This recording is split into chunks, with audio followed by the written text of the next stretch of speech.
Una buona serata a tutti i nostri telespettatori, ben ritrovati, benvenuti a questa puntata di TV7 Match. Una puntata questa sera che apriamo tornando ad occuparci di clima, di ambiente, ma parliamo di clima e di ambiente, Ermanno, perché lo colleghiamo a quelle che sono gli effetti del cambiamento climatico nell'ambito della salute, perché purtroppo chiaramente a un cambio, a un aumento della temperatura terrestre corrisponde anche un cambio di quelle che sono le abitudini, le possibilità di riproduzione, ad esempio delle zanzare. Gli animali, certamente. Certo. Allora, istintivamente potremmo dire che aumentando il caldo siamo meglio, c'è meno freddo, di conseguenza le malattie diminuiscono. Invece, guarda caso, le malattie non diminuiscono ma cambiano.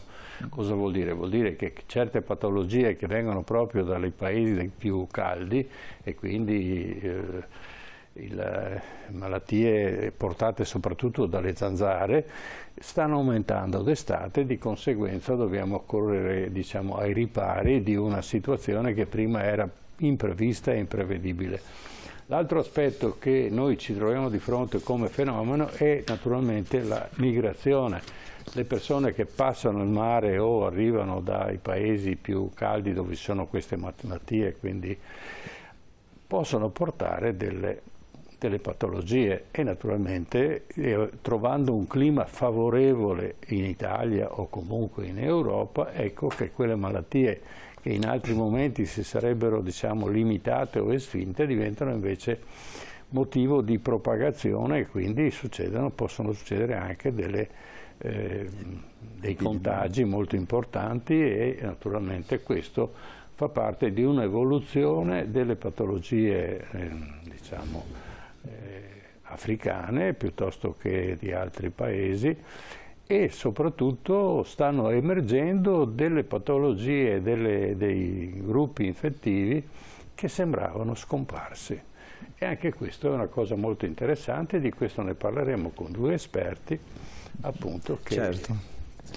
Certo, che presento a voi che siete a casa, perché abbiamo questa sera in studio il dottor Fabrizio Montarsi. Buonasera dottor Montarsi. Buonasera. E grazie per essere qui con noi. È un biologo, è un entomologo, è dirigente dei laboratori di entomologia sanitaria e patogeni trasmessi da vettori all'Istituto Zooprofilattico delle Venezie. Grazie per essere qui con noi. E ringrazio e saluto in studio il professor Renzo Raise. Buonasera professor Raise. Grazie per essere qui con noi, è un infettivologo. È stato direttore del reparto di malattie infettive all'ospedale dell'Angelo a Mestre e lo ricordiamo durante il periodo di quella che è stata l'emergenza per Ebola, un periodo in cui c'era il timore anche in quel caso, Ermanno, che le malattie passassero ovviamente alla frontiera proprio grazie a questa che è ormai anche una globalizzazione che riguarda gli umani, come dicevi tu, e riguarda anche merci e vettori chiaramente. Oggi preoccupa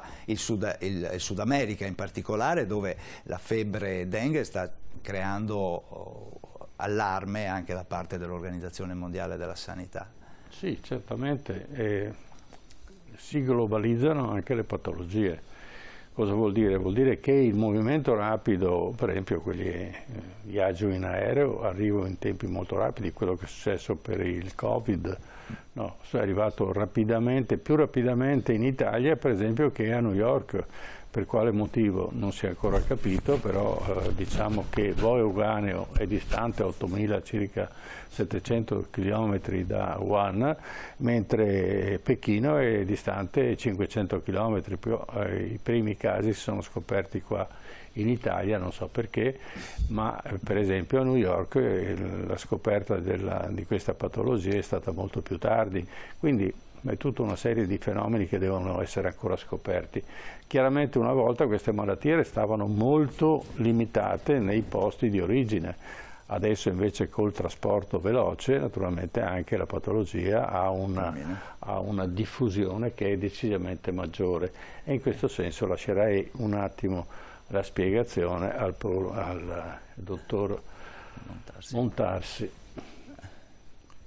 Sì, quello che appunto abbiamo osservato è che queste malattie, che una volta erano considerate malattie tropicali a tutti gli effetti, adesso possono entrare anche nei nostri territori, perché il clima è adatto a quelli che sono i vettori di queste malattie, ovvero in questo caso specifico di insetti come le zanzare, che quindi sappiamo hanno bisogno di condizioni di clima caldo, umido, che abbiamo visto in questi ultimi anni favoriscono proprio l'aumento della popolazione delle zanzare e anche il rischio che nuove specie che sono competenti per trasmettere certi patogeni possono arrivare nei nostri territori.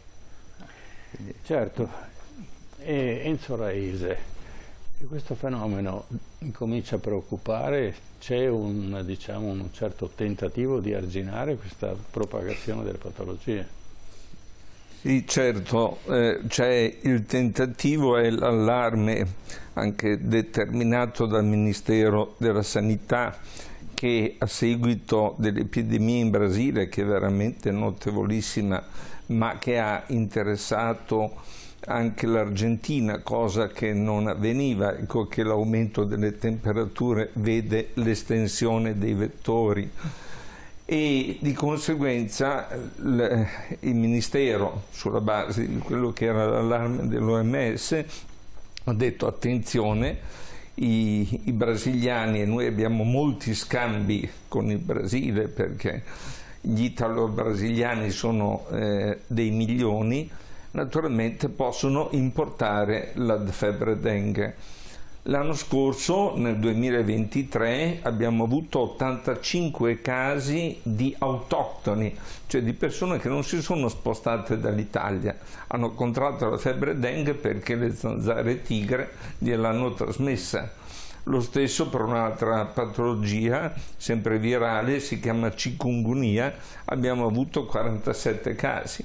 Ora, il problema quindi è cercare negli aeroporti immediatamente persone che possono essere trasportatori della malattia, che possono avere i sintomi e che una volta arrivati qua, punti, naturalmente la zanzara poi li trasmette in un raggio di alcuni chilometri rispetto a dove è andato a risiedere la persona che è infetta.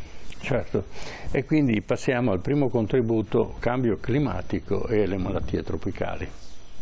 Cambio del clima e in particolare il riscaldamento terrestre potrebbero portare in Europa e in Italia effetti collaterali a lungo termine, non solo precipitazioni abbondanti o lunghi periodi siccitosi, ma anche malattie infettive che non sono propriamente tipiche del clima mediterraneo. Malattie come il West Nile, dengue, chikungunya e l'infezione da virus Zika, malattie che sono già presenti nel nostro territorio, ma che ora potrebbero diventare epidemiche e quindi da pochi casi sporadici passare a numeri ben più grandi di infezioni. La tropicalizzazione del clima, gli inverni tiepidi o addirittura caldi e le primavere anomale hanno già iniziato a far aumentare i casi ed è notizia delle ultime settimane la conferma di alcuni casi di dengue a Iesi e Parma, e anche l'Organizzazione Mondiale della Sanità ha già lanciato un allarme perché i casi nel mondo potrebbero raggiungere livelli record anche a causa, come si diceva, del riscaldamento globale che favorisce la sopravvivenza e la moltiplicazione delle zanzare, che sono le responsabili della diffusione del virus. Per l'Organizzazione Mondiale della Sanità circa la metà della popolazione mondiale è esposta al rischio. I tassi di dengue, che nei casi più gravi porta a emorragie e danni neurologici ad esempio, sono in aumento a livello planetario, con i casi che sono aumentati di 8 volte negli ultimi 20 anni, e se fino a qualche anno fa erano il Sud America, gran parte dell'Africa e l'Asia a essere interessate, ora c'è anche l'Europa che ha segnalato un aumento dei casi, ed è anche per questo che l'Agenzia delle Nazioni Unite ha avvertito che la dengue è la malattia tropicale a più rapida diffusione al mondo e rappresenta una minaccia pandemica. Bisogna dire che in Italia non c'è allarme. Lo scorso anno nel nostro paese, dai dati del Ministero della Salute, si sono registrati 362 casi di dengue, di cui 84 autoctoni. Gli altri quindi sono stati casi soprattutto di importazione, cioè casi di persone che sono rientrate in Italia già infette dopo un viaggio all'estero. Quindi, dottor Montarsi, queste questi portatrici di virus e di altri morbi naturalmente hanno un trasporto specifico, ciascuna porta un certo tipo di malattia o portano un po' tutto? No, perché io ricordo ancora quando non c'era questa invasione di patologie, che c'era la Culex e l'Anopheles, no? Una portava naturalmente la malaria e l'altra invece faceva male perché faceva gonfiare dove c'era la puntura, ma poi sostanzialmente non faceva niente. E quindi queste qui hanno una specificità nel portare le patologie. certo, ogni zanzara può essere vettore di uno specifico patogeno. Quello più conosciuto è la malaria, è il plasmodio della malaria, che è trasmesso solo dalle zanzare Anopheles. Sì. E poi abbiamo la zanzara comune, che è vettore, per esempio, della West Nile virus, che ormai conosciamo bene perché è un virus diventato endemico nelle nostre zone. Sì. Diciamo l'origine, soprattutto West Nile, esatto, il nome indica da dove proviene, sì, cioè quindi, dal Nilo occidentale, quindi dall'Africa. Quindi anche questo è un virus tropicale, ma che ha trovato in una zanzara nostrana, quindi nella zanzara comune, un vettore capace di poterlo trasmettere localmente. Quindi il virus è arrivato sempre in questo caso non con persone, ma con gli uccelli infetti, uccelli migratori. Poi le zanzare, le Culex pipiens nostrane, hanno appunto questi uccelli, si sono infettate e poi hanno trasmesso la malattia agli uccelli residenti e anche agli animali e esseri umani. Quindi quella zanzara che per noi era inutile, cioè non aveva capacità infettive, l'ha acquisita poi a causa appunto dell'arrivo di questo virus. Esatto, questo è proprio un esempio di come un virus può arrivare in qualunque modo con persone o con animali, ma trovare poi delle condizioni e dei vettori che riescono a trasmetterlo localmente.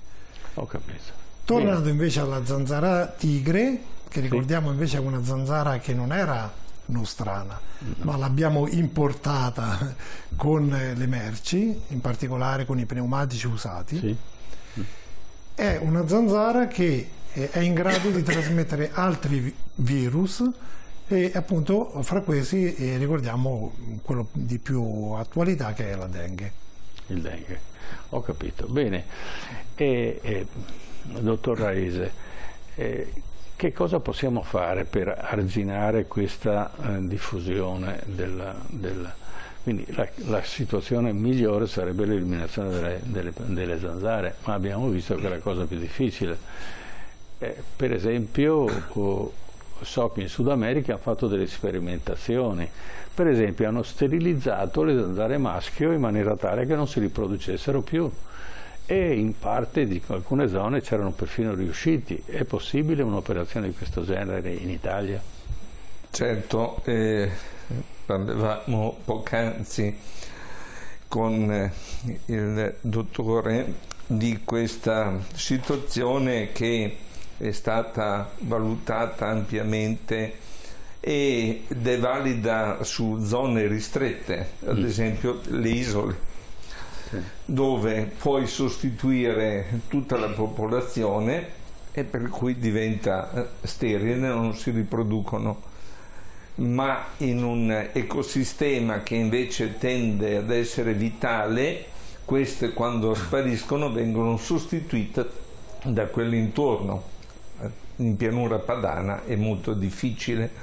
Noi stiamo costruendo anche per la siccità bacini di laminazione, zone con laghetti Cioè, tutto questo ha una sua ripercussione, perché noi eravamo zona paludosa. Sì. E i canali che abbiamo sono canali che sono di bonifica, per cui è chiaro che lì si trova la principale zona di riproduzione delle zanzare. Quello che dobbiamo tenere presente è che quindi la lotta contro le zanzare ha diversi aspetti biologici, ma per quanto riguarda la battaglia non credo che sarà vinta a livello, perché è troppo grande il problema. Parlavamo prima di West Nile, ha attecchito in tutto il bacino del Mediterraneo, Mar Nero verso l'Ucraina, eccetera. Cioè, nessuno di noi prima si sognava di trovare case di West Nile al di fuori della zona dell'Egitto. E naturalmente la via migliore è quella tracciata dalla vaccinoterapia. Cioè, per la Dengue adesso disponiamo di un vaccino. Il vaccino è costruito sul secondo serotipo, che però dà un'immunità per tutti e 4 i serotipi della Dengue, ed è attivo dando una protezione dell'80%, che è una buona protezione. Non è attivo quindi al 100%, però l'80%. Costituire quindi una barriera immunitaria, un po' come abbiamo fatto con il Covid-19, sì, con il SARS-CoV-2. Ecco, costituire una barriera immunitaria è la situazione migliore per contrastare la diffusione dei virus, perché la febbre dengue può determinare una situazione simile influenzale, ma evolvere in febbre emorragica, petechiale, con la comparsa addirittura di convulsioni, emorragie e morte del soggetto. Da noi le mortalità sono sempre inferiori, come successe per l'Ebola, perché i trattamenti sono intensivi, però insomma il problema di chi in futuro si reca in zone endemiche è quello di fare la vaccinazione per la febbre dengue. Questo costituisce una migliore barriera nei confronti di chi sta in patria. Certo, però io ricordo che anche in Italia c'era la malaria e che per esempio mio padre, che era medico, andò in Sardegna per fare la battaglia contro la malaria, questo prima della guerra, perché naturalmente in Italia c'erano molte malattie derivate dalla malaria. Per esempio l'anemia falciforme in Sardegna derivava dalla malaria. Perché? Perché l'anemico falciforme non ha capacità di far riprodurre la malaria nel proprio organismo, perché ha già una patologia sui globuli rossi, che sono i promotori della riproduzione della malaria. E quindi, guarda caso, questa patologia, che non c'entra niente con l'infezione, in Sardegna è cresciuta moltissimo, perché era una sorta di selezione naturale al contrario, in maniera negativa. Ma però questa malaria in Italia è scomparsa. E come hanno fatto? Sono stati gli alleati che prima di bombardare e prima di avanzare con l'esercito mandavano dei bombardieri e degli aerei pieni di DDT, di metildietiltoluene, no, che ammazzavano tutte le zanzare, e la malaria è scomparsa. Allora non si può fare altrettanto. Questo naturalmente il DDT poi aveva le conseguenze, era molto patogeno, quindi era tossico, eccetera eccetera, è stato eliminato. Però oggi una campagna di questo genere a livello nazionale non si potrebbe fare? Prego, dottor Montase. Allora, diciamo che il problema è diverso, perché mentre la malaria era trasmessa dalle zanzare Anopheles, sì, che sono delle zanzare che vivono in ambienti paludosi, e quindi oltre alla battaglia con l'insetticida, che in maniera massiccia, anzi forse un po' troppo massiccia, sì, la battaglia è stata vinta perché è stato possibile bonificare ampie aree paludose e quindi abbiamo tolto alle zanzare quello che era il loro sito di riproduzione principale. Infatti adesso le Anopheles, quelle che trasmettono la malaria, parlando per esempio proprio nella zona del Veneto, sono estremamente rare rispetto al passato. Sì. Per altre zanzare, come per esempio la zanzara tigre, la situazione è differente, perché la zanzara tigre si riproduce in siti differenti dalle zone paludose. Si riproduce in piccoli focolai larvali, diciamo così, in piccole raccolte d'acqua, che sono poi tutte raccolte d'acqua artificiali, che siamo quindi noi che le mettiamo a disposizione. Sì. Sappiamo i famosi vasi, sottovasi, contenitori di qualunque tipo, mettono a disposizione delle zanzare tigre dei posti dove riprodursi. Sì. Quindi la battaglia potrebbe farsi se qualunque cittadino mettesse in pratica delle semplici accortezze, che sono quelle di non lasciare a disposizione delle zanzare l'acqua per riprodursi. Però quello che ci risulta sembra molto più difficile di fare, come dire, un trattamento come è stato fatto verso le Anopheles, che far entrare nella coscienza dei cittadini l'adozione di queste semplici pratiche. Sì, è vero, perché l'Anopheles fu combattuta all'epoca nel ventennio nella sistemazione delle paludi pontine, perché Roma, ricordiamo che i papi avevano vita corta e non vivevano, per la maggior parte non vivevano a Roma, perché il rischio era di prendersi la malaria. E Vittorio Emanuele II sembra che sia morto proprio di malaria. Lui non voleva andare a Roma perché era terrorizzato, naturalmente un paio di volte che ci è andato se l'è beccata ed è partito per il viaggio più lungo. E al di là di questo, le paludi pontine, però la malaria poi restava, furono gli alleati praticamente a decimare tutto quello che è stata la possibilità di riproduzione delle Anopheles. Quindi l'altro suggerimento per i nostri telespettatori, per esempio lei diceva di un sottovaso che serve naturalmente per mantenere in vita la pianta, ma basterebbe solo mettere un po' di zolfo o magari solo un filo di rame dentro l'acqua e questo già allontana, diciamo, è un'operazione contraria alla riproduzione delle zanzare. Ma poi ci sono altri prodotti, dottore? Sì, allora per il problema dei sottovasi, di tutte quelle raccolte d'acqua che servono alle piante, potrebbe essere ancora più facilmente risolto se noi lasciamo l'acqua a disposizione delle piante per meno di una settimana. Perché il ciclo di sviluppo dall'uovo, diciamo, della larva delle zanzare dura circa una settimana durante l'estate. Quindi se noi lasciamo l'acqua anche meno di una settimana, e direi che lasciamo oppure la cambiamo, è sufficiente fare questo senza nemmeno preoccuparsi di aggiungere chissà cosa. Poi ci sono delle raccolte d'acqua che effettivamente non possiamo trattare, cioè non possiamo fare queste operazioni, tipo le acque che ci sono nei tombino. Esatto. Quindi lì ci dovrebbe essere il comune che presidia i tombini, quindi mette dentro dello zolfo o di altre sostanze che possono impedire la riproduzione delle zanzare nei tombini.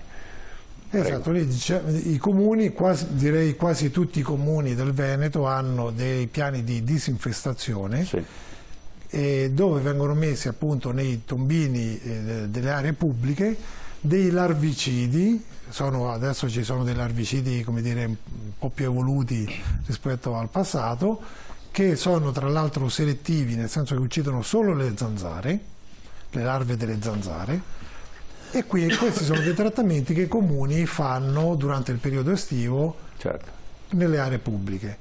Il messaggio importante da dare è che anche i cittadini dovrebbero fare la stessa cosa nelle aree private. Certo. Quindi tutto ciò che è rimovibile come acqua che non serve va rimosso. Quello che non può essere rimosso, appunto che se hanno per esempio dei tombini nelle aree condominiali, faccio un esempio, dovrebbero essere trattate allo stesso modo di come fanno i comuni nelle aree pubbliche. Certo, teniamo presente che le zanzare poi hanno un circuito abbastanza limitato, cioè una zanzara non va più distante di 50-60 metri, quindi se io riesco a mantenere pulita la mia zona è abbastanza semplice, cioè non sono zanzare che fanno chilometri per andare a succhiare il sangue di qualche altro, quindi rimangono 10-20 metri nella zona e soprattutto vengono attratte dal colore nero. Non so perché, se lei sa qualcosa in questo senso. Sì, allora soprattutto la zanzara tigre Esatto. è attratta dal colore nero perché in natura, dove viveva nel sud-est asiatico, si riproduce in delle cavità, che sono per esempio buchi degli alberi oppure cavità nel terreno. Quindi il nero, cioè che è quello di una cavità, è per la zanzara il posto dove andare a riprodursi. Quindi lei quando vede un'area nera è un luogo di riproduzione, quindi viene attratta dal nero per questo motivo. Quindi il nero è eccitante per la zanzara tigre.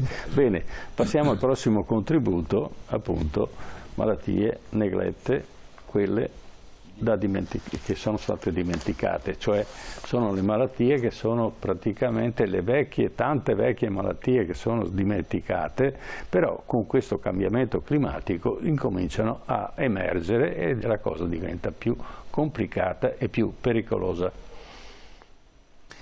82 casi autoctoni di dengue, la febbre spaccaossi, 280 quelli importati da viaggiatori tornati da luoghi dove la malattia è endemica, 7 casi di chikungunya, 600 casi di malattia di Chagas dal 1998 e centinaia di positivi alla strongiloidosi, una forma di parassitosi diffusa soprattutto tra gli over 65. Sono i numeri che riguardano solo alcune delle 12 patologie che hanno trasmissione sul territorio italiano e che fanno parte del gruppo delle malattie tropicali neglette, che sono 21, quelle malattie così definite perché accomunate dall'essere più diffuse in zone povere, tropicali, con poche risorse, ignorate dall'agenda politica, dalla ricerca scientifica, invisibili all'opinione pubblica, ma che diventano importanti nel momento in cui dovessero rappresentare una minaccia per la salute dei paesi più ricchi. A livello globale sono quasi 2 miliardi le persone che hanno necessità di interventi sanitari per queste malattie, più di 500.000 sono i morti ogni anno. Circa 5.000 sono le persone rimaste colpite nel nostro paese, dove in particolare la dengue, secondo i dati della sorveglianza dell'Istituto Superiore di Sanità, ha fatto registrare nel 2023 il record europeo per casi autoctoni. La diffusione delle malattie neglette è sottostimata e in continua crescita, non solo a livello globale, ma anche qui da noi. In Italia preoccupa il rischio endemico della dengue, ma anche della chikungunya, i cui casi, secondo gli esperti, potrebbero aumentare già da questa primavera, in quanto in Italia è presente il vettore, la zanzara tigre, che può acquisire questi virus pungendo viaggiatori infetti di ritorno da paesi endemici e trasmettere l'infezione. Nascono così le epidemie autoctone. Dove è presente un vettore vi è il rischio di trasmissione di tutte le patologie connesse allo stesso vettore. Nel 2020 in Veneto, in provincia di Vicenza, si è verificata la prima epidemia autoctona di dengue in Italia con 11 casi e nel 2023 si sono registrati 3 differenti cluster indipendenti tra loro, uno in Lombardia, nella provincia di Lodi, e 2 nel Lazio, a Roma e nel Circeo, arrivando, come si diceva, a 82 casi autoctoni. Tuttavia, poiché nella maggior parte degli individui la dengue è asintomatica o molto lieve, molti casi passano inosservati e si può quindi ipotizzare che l'incidenza sia molto più alta di quanto non emerga dalle statistiche di sorveglianza. Ed è per questo che l'Organizzazione Mondiale di Sanità ha invitato a prepararci a epidemie autoctone sia di dengue che di chikungunya, sempre più importanti, in quanto insieme alle merci e alle persone viaggiano anche i vettori. In un mondo sempre più globalizzato e interconnesso, interconnesse sono dunque anche le patologie e tutto questo è sostenuto dalle condizioni climatiche che sono sempre più favorevoli alla sopravvivenza anche dei vettori che trasportano queste malattie. Professor Enzo Raise, sono molto pericolose, cioè sono mortali chiaramente. Abbiamo degli antidoti, abbiamo delle possibilità di difenderci anche da un punto di vista farmaceutico, farmacologico? Sì, cioè il West Nile, ad esempio, interessa soprattutto coloro che hanno più di 65-70 anni. Ora, questa non è una consolazione, perché molti di noi o ci sono già in quella fascia o ci arriveranno presto. Quindi, quando si danno le statistiche, si può dire che i giovani la superano brillantemente, perché è una forma simile influenzale. Le persone anziane invece vanno incontro a forme neurologiche, l'1% di morte, ma anche di paralisi, tipo similpoliomielite o stati di demenza, il che, voglio dire, invece di avere una vecchiaia, diciamo, confortevole, finiscono in un incubo mai finito. Questo per quanto riguarda la West Nile. Per quanto riguarda malattie come la dengue o la chikungunya, si fanno terapie di supporto, vale a dire, siccome si tratta di forme per la dengue emorragiche, naturalmente si valuta la terapia cortisonica, la terapia di supporto dei liquidi, la terapia procoagulante. La chikungunya è chiamata febbre spacca ossa. Chi l'ha avuta dice che è come essere passati sotto a una macchina schiacciasassi, cioè proprio non si muovono dal letto questi pazienti, e quindi antidolorifici fino ad arrivare naturalmente ai morfino-simili. Però se uno è giovane la supera, se uno è anziano la supera in maniera molto più difficoltosa. Abbiamo delle situazioni, come diceva nel servizio, di malattie neglette che sono riemerse dal passato.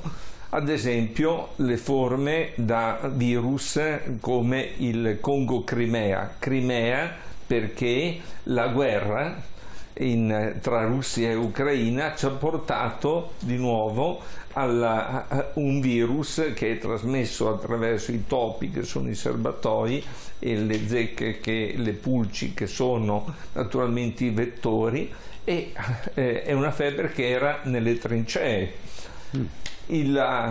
A Gaza, ad esempio, vi sono epidemie di epatite E, di epatite A, per il quale entrambi esistono i vaccini, poi per il tifo, per il quale esiste il vaccino, ecco, oltre che la terapia, e di colera, per il quale esiste il vaccino ed esiste la terapia.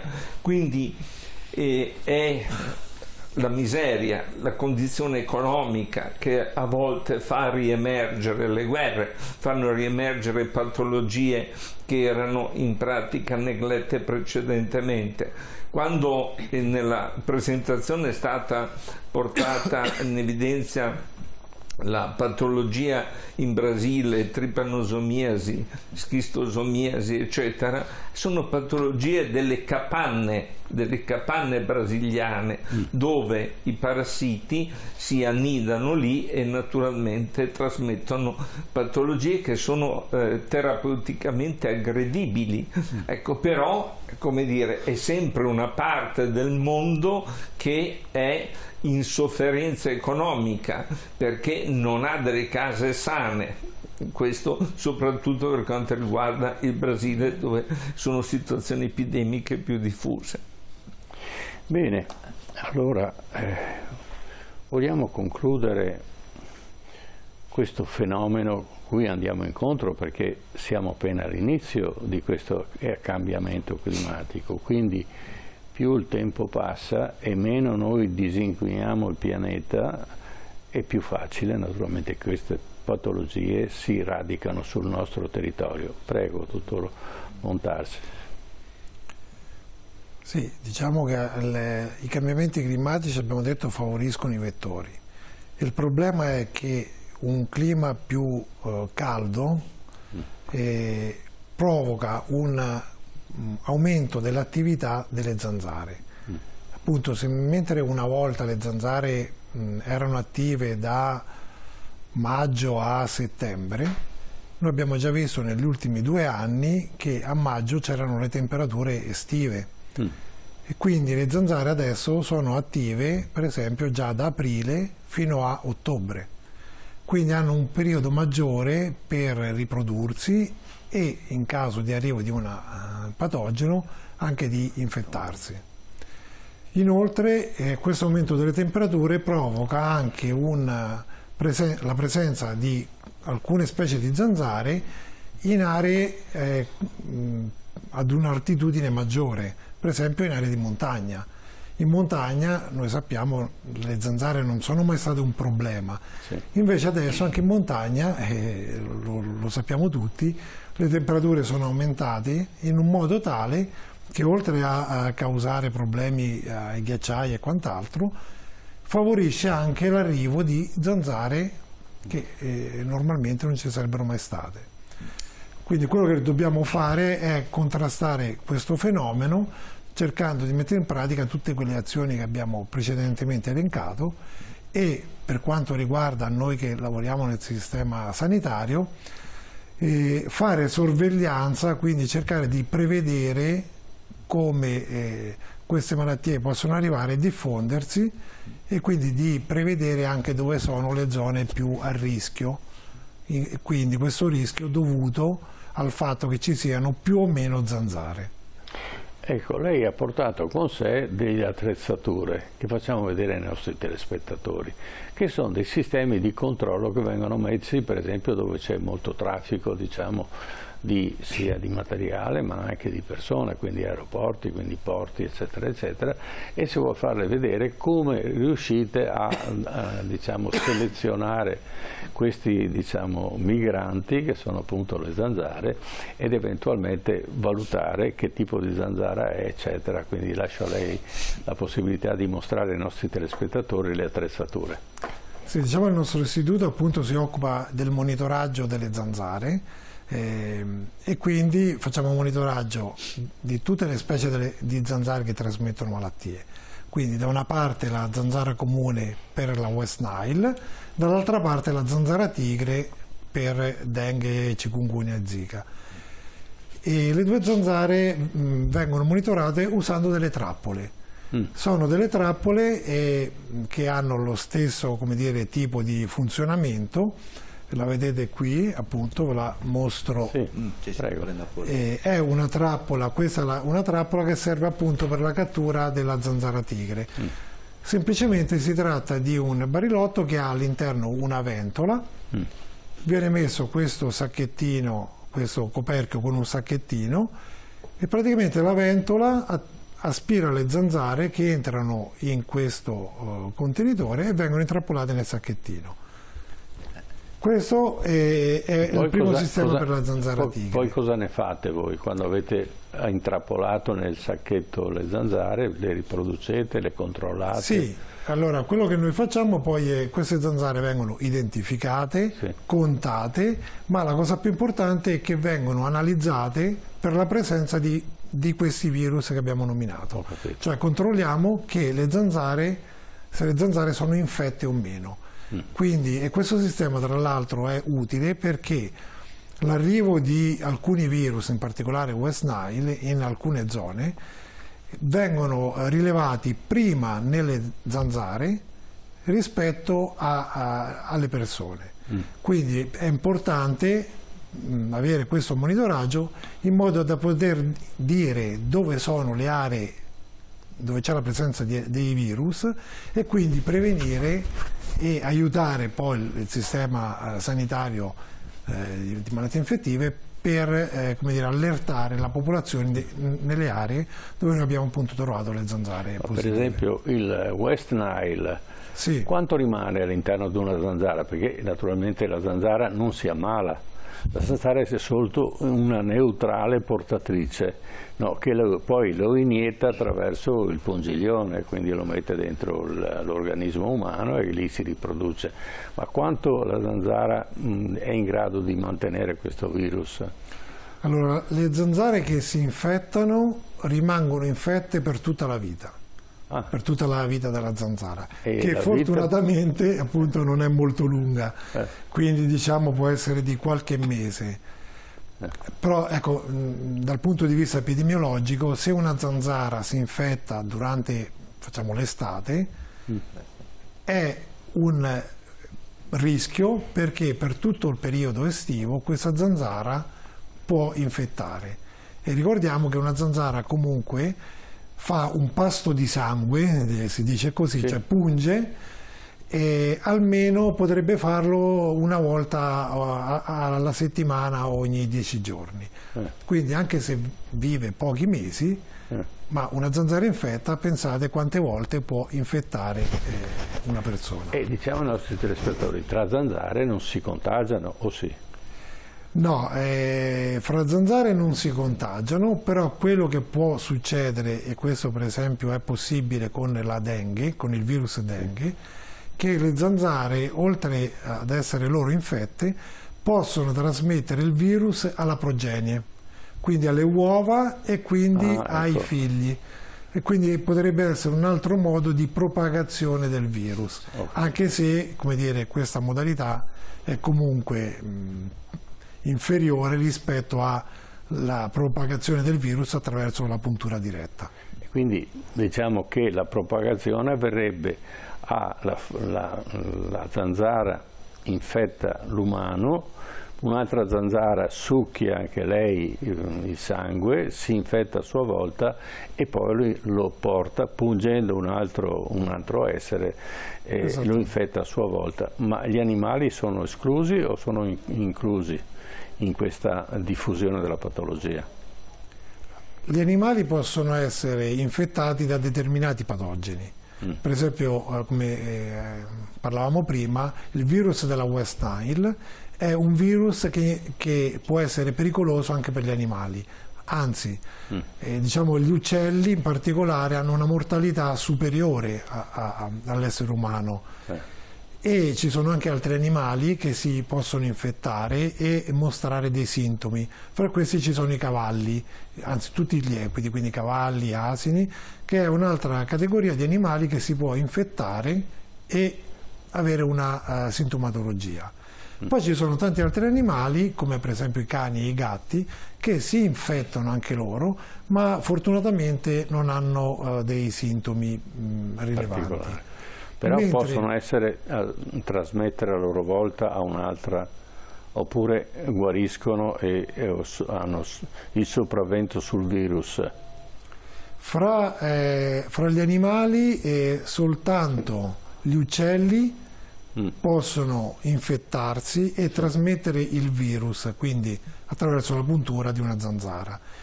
Un uomo o un cavallo, se anche si infetta ed ha sintomi, quindi il virus che gli dà dei sintomi, non può infettare un'altra zanzara che li va a pungere. Questo è molto importante come messaggio, perché, come diciamo sempre, una persona malata di West Nile non è infettiva, al contrario della dengue, che invece è proprio un patogeno che viene trasmesso, come abbiamo detto, da uomo a uomo. Quindi vediamo che ogni patogeno ha una sua come dire, epidemiologia. West Nile anche tra gli animali, il virus dengue invece solo tra uomo e uomo.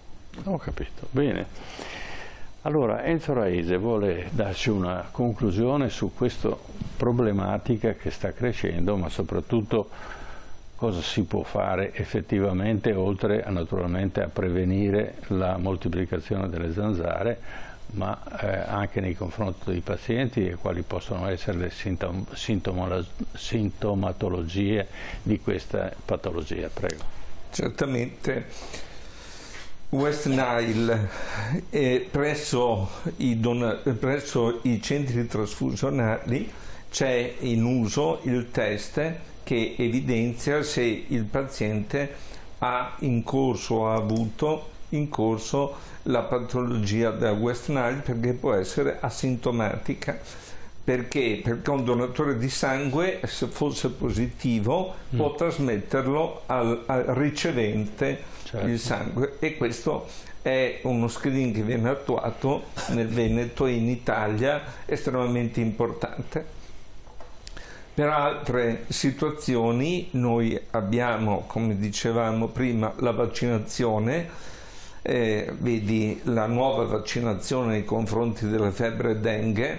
Per quanto riguarda patologie come citavamo l'Ebola, è difficile che arrivino in quantità notevole, perché usualmente vi è un tempo di incubazione molto breve, però anche oggi abbiamo a disposizione un ottimo vaccino che per il virus Ebola, e che viene poco sfruttato in Africa, oltre a avere degli anticorpi monoclonali che vengono utilizzati, un po' come è successo per il Covid, dove abbiamo guarito molte persone facendo prevenzione con anticorpi monoclonali prima che sviluppassero una patologia grave. Quindi la scienza ha fatto grandi progressi in questo senso. Ecco, altre situazioni vengono controllate con terapie di supporto. Quando in estate un paziente ha la febbre e si presenta ad esempio in pronto soccorso con un'eruzione cutanea, ecco, gli si fa proprio una triade, cioè ricerca del West Nile, ricerca della dengue, ricerca della chikungunya.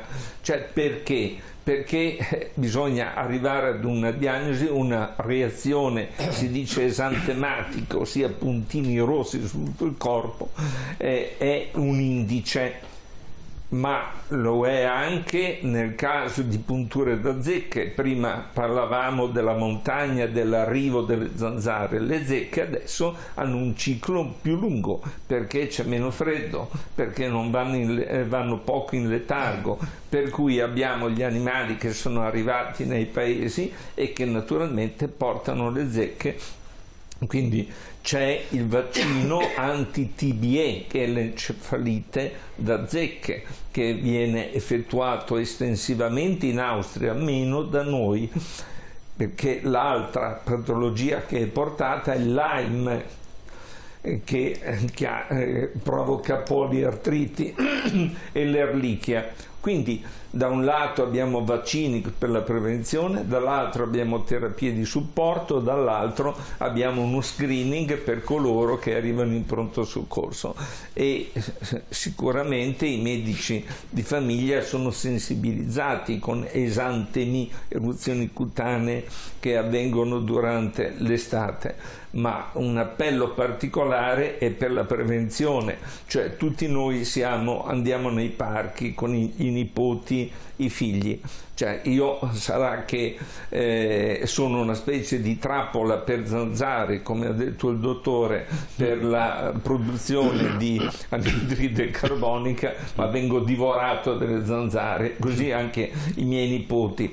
Quindi non so quanto sia valida la disinfezione, quanto questa venga fatta periodicamente, anche perché nei parchi ci sono gli stagni, ci sono le oche che sono bellissime, ci sono i cigni, ci sono le tartarughe, ci sono le anatre. Allora vorrei che ci fosse una maggiore lotta, oltre che individuale, perché personalmente metto le pastiglie anti-zanzara tigre anche nei tombini vicino a casa, ma poi quando esco di casa vengo aggredito nei parchi da centinaia di zanzari, che vuol dire che la lotta, questo mio appello ai comuni, deve essere assolutamente intensificata, così come il mettere le zanzariere alle finestre rappresenta un'altra situazione secondo me ottimale da un punto di vista della prevenzione.